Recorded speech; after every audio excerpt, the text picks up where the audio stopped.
You do not remember being born, or your first word, your first steps, or the time someone held you, and you stared up at their face. You don't recall learning what a dog was, or that first taste of something sweet, or the moment you figured out those hands actually belonged to you. Here is the thing. Those moments actually happened. They were real. You were right there. You were awake, feeling all of it, taking everything in, processing an entirely new world at a crazy pace. And then, it just vanished. Most things before age 3 are completely gone. Yet some people hold on to a fragment from age 4.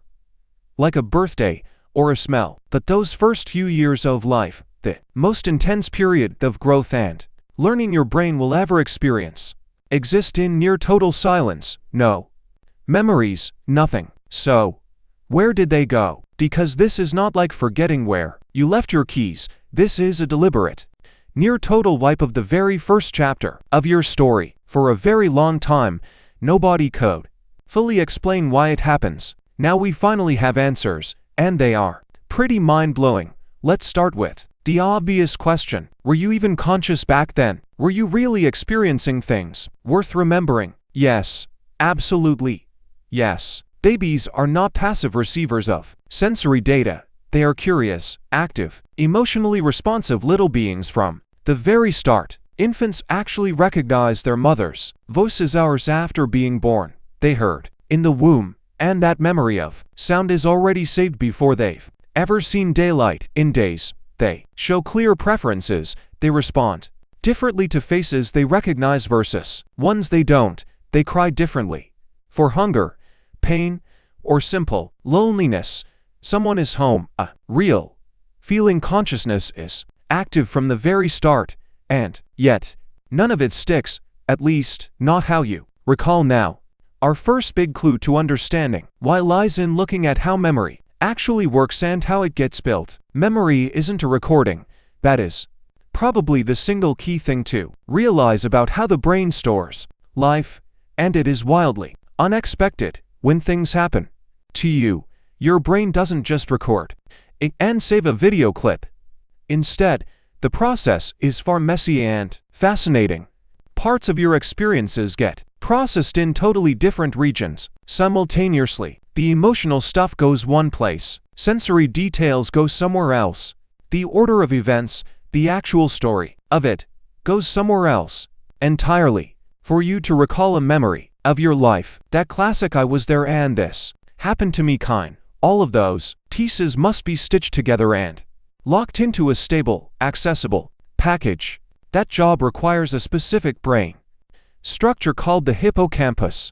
It acts as the brain's memory indexer, the region that glues the scattered bits of life into a coherent picture and files it away so you can retrieve it later. Without the hippocampus working, you might process the experience, and you might even feel its emotional impact, but you won't build a conscious narrative memory of it to deliberately recall later. Bring back. Here is the key. The hippocampus in tiny human babies is highly underdeveloped, not just slightly behind schedule, but seriously and functionally incomplete in those first years of life. The brain cells are there, but the connections between them, that dense, complex web of links that alas, smooth memory storage and retrieval, just isn't there yet. This memory center goes through major growth during the first 2 to 3 years of life, and in some areas, keeps developing well into adolescence. A baby living through something beautiful, or scary, or joyful, is like trying to record video on a camera that has no memory card inside yet. The lens is working, the feed is running, but there is nowhere for that footage to go. So, those memories cannot form in the first place, not as a retrievable story, anyway. Not the kind you pull out 30 years later to play back. That is the first part of the puzzle, but not the whole story. It still does not explain why we cannot access memories from age 2 or 3, even though the hippocampus is much more developed by then than it was at birth. And this is where it gets even more fascinating. There is a second factor, and it has to do with a process called neurogenesis. Your brain actually grows new neurons throughout your life. For decades, this was seen as highly controversial. Doctors used to assume you were born with every single neuron you would ever get. That was it. But that was dead wrong. New brain cells are constantly being made, especially in your hippocampus. Now, here is the catch. When we are little kids, the growth rate of these cells is incredibly high, way faster than at any other point in life. A baby brain is busy pumping out new neurons at a speed that just does not happen in grown-ups, and all those fresh cells must find their place in the current network. They have to find a home, build connections, and wire right into the master system. But that setup process causes chaos. It shakes up old connections. It completely scrambles the brain's filing system. Look at it like this. Picture a library, but not some quiet, neat one. Think of a wild place adding hundreds of brand new shelves every day. New books pour in faster than they can ever be cataloged. The entire filing setup constantly changes as brand new wings are built. Older books will not stay where you left them because those shelves are always shifting. That is your infant hippocampus. During those first critical years, the exact thing making a baby's brain so incredibly amazing at learning things, that wild growth spurt, that non-stop creation of new neurons, is actually the very reason why we cannot form any stable, lasting memories. Quick cell growth sacrifices memory, trading long-term storage for learning power capacity. That baby brain is optimized to soak up fresh data at maximum speed, not to file it all away neatly for you to access decades later. Back then, you learned faster than adults ever could, but the cost of speed was forgetting everything. Now, there is a third factor, and it is the absolute strangest. Language. Sounds simple enough, right? Of course. Infants can't form verbal memories, they lack words, but the truth goes deeper than that, because the close bond between speech and recall is far more intimate than we actually realize. Your personal memory, that I remember when I was 5 and this happened kind of memory, is deeply, structurally linked to language, not just because you need words to describe memories to other people, but because the internal feeling of holding a memory, of replaying it in your head, of knowing it happened to you and not someone else, that entire experience is shaped by language in ways that are hard to untangle. When we remember things, we are, basically, narrating the story to ourselves.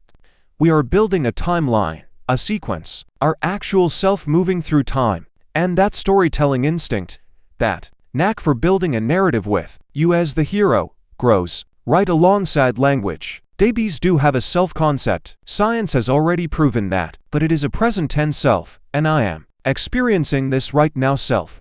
Stretching that sense of self backward in time to construct personal history. History. That life story self needs words to hold together. Without language, there's simply no story. And without a story, there's no narrator. With no narrator, there is nobody left to actually be the subject of the memory. You can't remember that you were there if you don't even have a steady, language-driven concept of self. Global studies back this up. Kids who learn to speak later tend to start forming memories later too. Personal life memories. Bilingual kids often hold the clearest first memories in the language they were speaking at the time, even if they barely use it as adults today. Those who learn sign language as their first tongue show the exact same infantile amnesia patterns as hearing. Kids who learn spoken words, which suggests it isn't spoken language alone, but rather language as a cognitive system that matters. Those words aren't just how you describe the memory, they are actually how you construct that memory from the very beginning. So now, we have 3 overlapping theories: an immature hippocampus, explosive cell growth disrupting memory storage, and the lack of language to act as a frame for our personal history. All 3 are true, and they're happening at the same time. Together, they create a block of near total forgetfulness over the most crucial years of your life. But here is the really strange part: the moments you can't recall still shaped you. This is the part people don't really think about your baby years are lost to your conscious mind entirely, but they are definitely not gone from you. Whatever went down in those early years left deep marks, real structural blueprints that shape exactly who you are today. Those basic attachment styles you built with your parents during your very first year life. Did you learn that the world was safe and warm, or chaotic and sketchy? That stuff is not standard memory. It is a gut expectation, a way of existing, emotional reflexes running way below your conscious radar.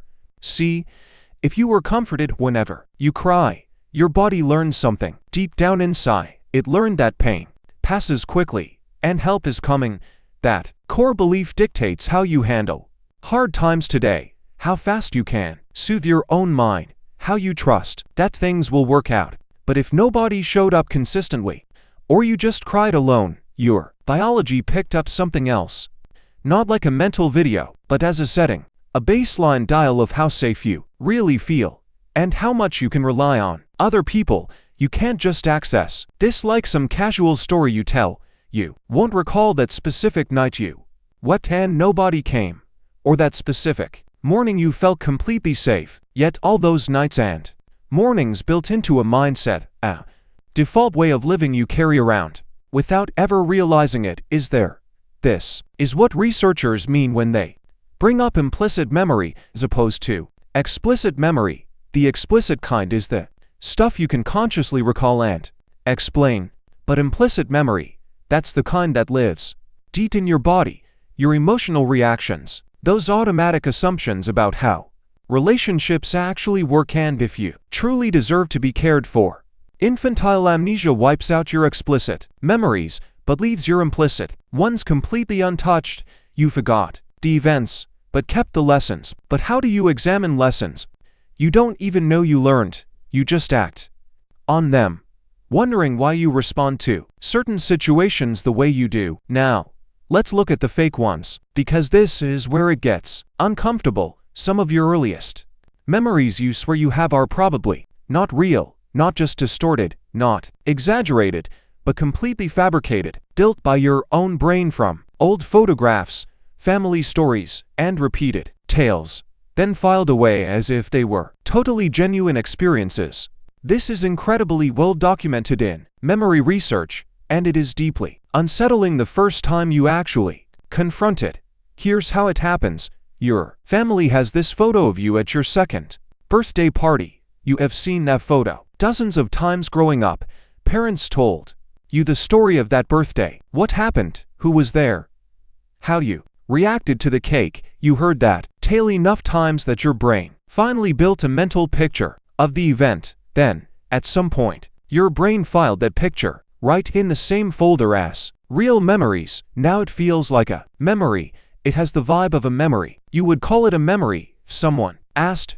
But what you are actually accessing is a fake picture built from outside info, not a genuine trace of what actually happened.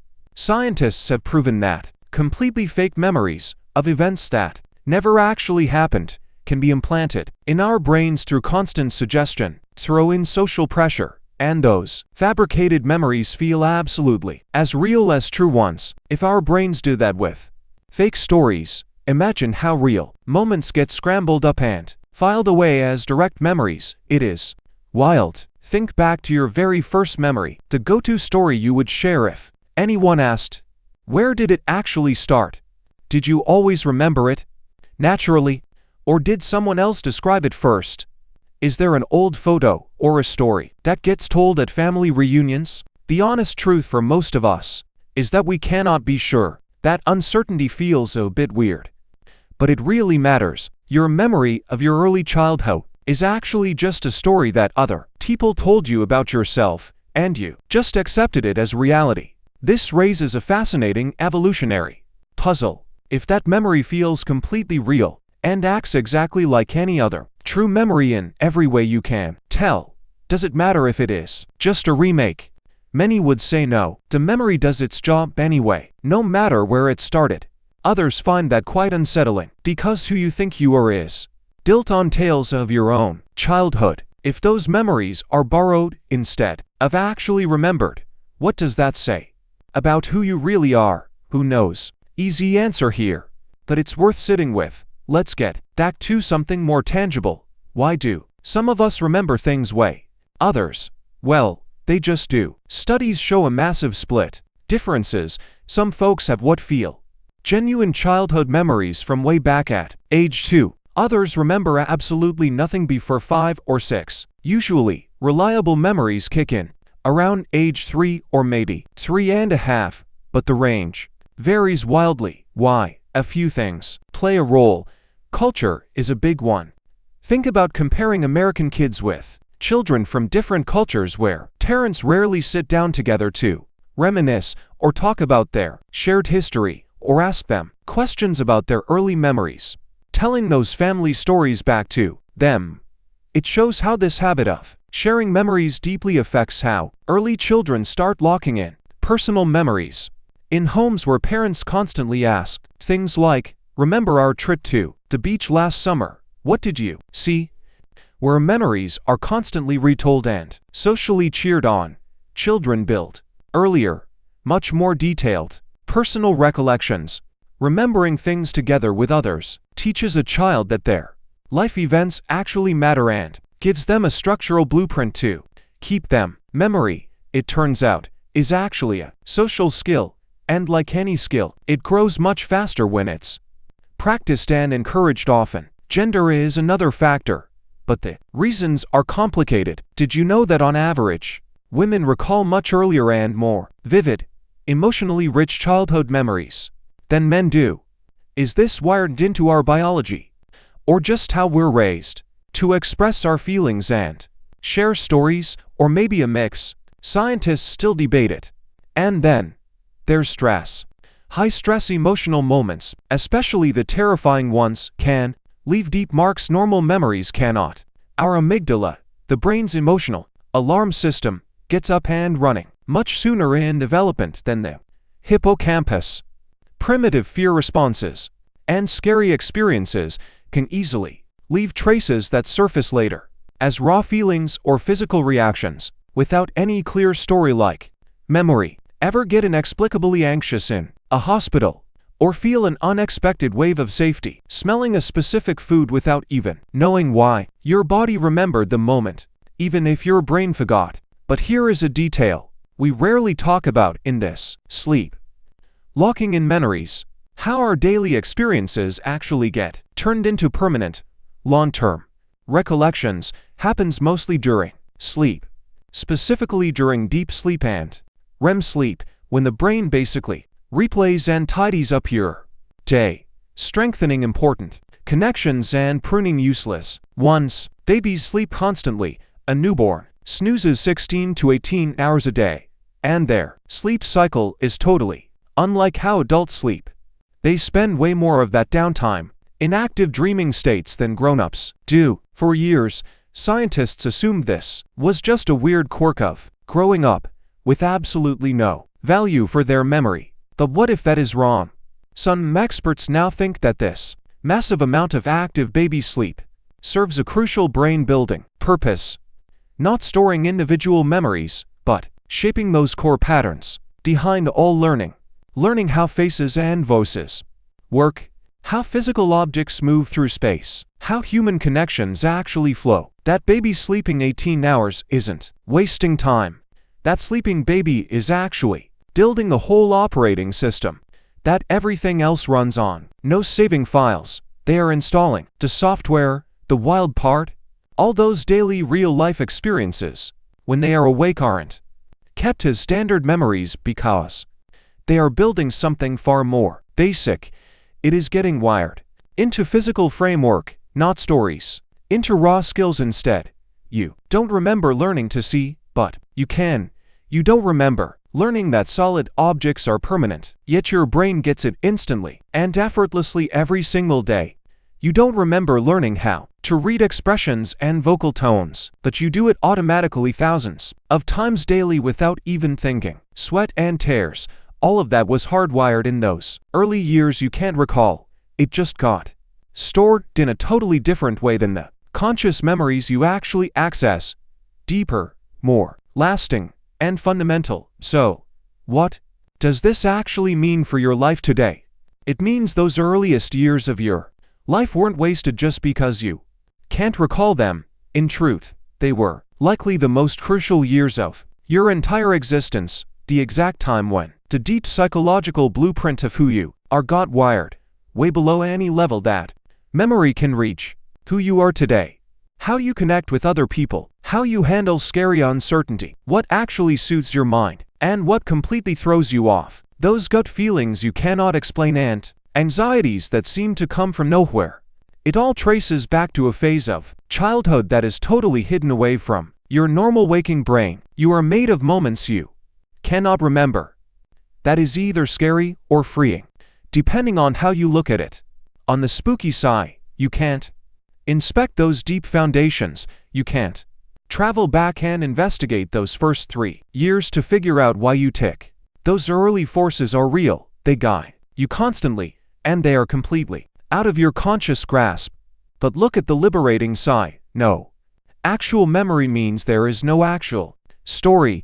You don't walk around with a personal narrative about how those toddler times, which means that narrative isn't set in stone. Those hidden habits can still change. Not by digging up old memories, since nothing is there, but by fresh interactions that rewrite the old ones. Calibrations, therapy, safe relationships, consistency, real proof that things have changed than your tiny baby self first figured out. Our brains are plastic. Those infant patterns matter, but they aren't your destiny.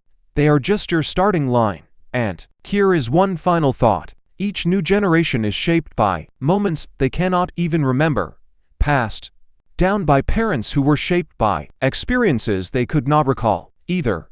This deep emotional legacy flows right through families, down the generations, anxiety loops, attachment styles, automatic expectations on whether our world is safe, without anyone being able to find the original trigger or consciously choosing to pass it on. You received something from your parents that came from their own parents, not as stories or as direct lessons, but as calibration. The heavy emotional climate you breathed during those early years, long before you even realized you were soaking it in. Those memories vanished, yet what they built lives inside you right now, silently running your life in ways you hardly ever notice. Those opening years happened. They mattered way more than nearly all the years that followed. You just never got to keep the receipts.